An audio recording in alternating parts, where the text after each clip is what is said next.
Imaginez un banquier devenu le plus riche d'Afrique francophone, l'un des plus controversés dans le monde entrepreneurial de l'Afrique. Homme discret, calme, apolitique, loin des réseaux, Paul Fokam est parmi les 2 hommes d'affaires d'Afrique francophone à avoir franchi la barre d'1 milliard de dollars, à peu près de 650 milliards francs.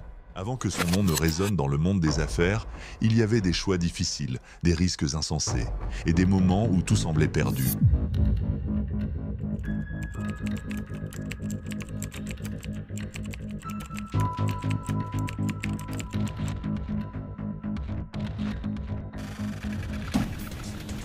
Pourquoi je dis qu'on doit reconnaître aux Africains le droit à l'erreur, surtout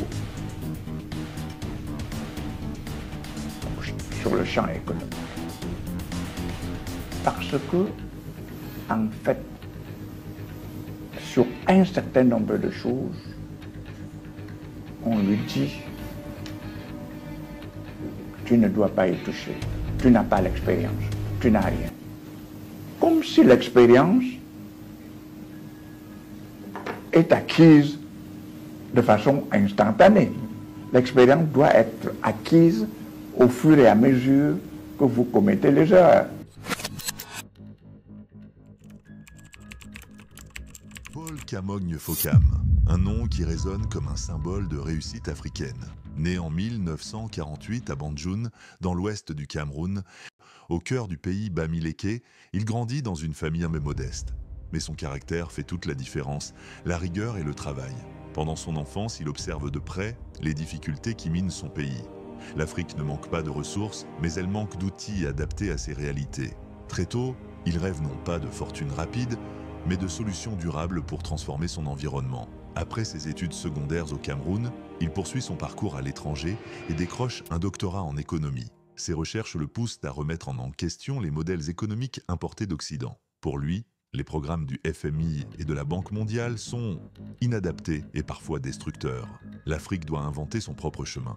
Inspiré par Cheikh Anta Diop, Frantz Fanon ou Samir Amin, il forge une vision, bâtir un modèle afrocentré, enraciné dans la culture, l'histoire et la démographie du continent. En 1987, il passe à l'action. Il fonde la CCUI Bank, qui deviendra plus tard Afriland First Bank. Son pari ?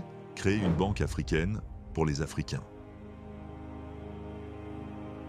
Paul Fokam est aussi un auteur prolifique. Parmi ses ouvrages, Créons donc la richesse, La pauvreté n'est pas une fatalité, Réinventons l'Afrique, des livres qui inspirent et forment la nouvelle génération. Il investit dans la jeunesse, finance des bourses, soutient des startups et encourage l'autonomisation des femmes. Pour lui, le développement commence par la confiance en soi. Malgré sa fortune, il reste discret, évite les projecteurs et préfère être jugé sur ses résultats. Paul Kamogne Fokam est plus qu'un banquier.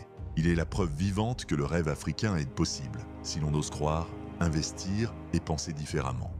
Il innove des produits pour les petits commerçants et artisans, de la microfinance, un soutien direct aux agriculteurs et aux femmes entrepreneurs. Le succès est au rendez-vous. Afriland s'étend en RDC, en Guinée, en Zambie, en Côte d'Ivoire et même jusqu'en Chine.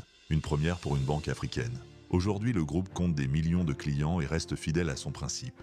Proximité, innovation totale et rigueur bancaire. Mais Paul Fokam n'est pas qu'un banquier, c'est aussi un penseur du développement africain.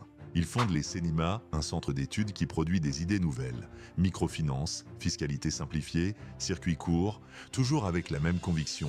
L'Afrique doit cesser de mendier et commencer à créer. Son empire, le First Group, s'étend bien au-delà de la banque. Assurance, immobilier, agro-industrie, éducation, technologie. Pour lui, l'économie doit être complète, de la finance jusqu'au terrain.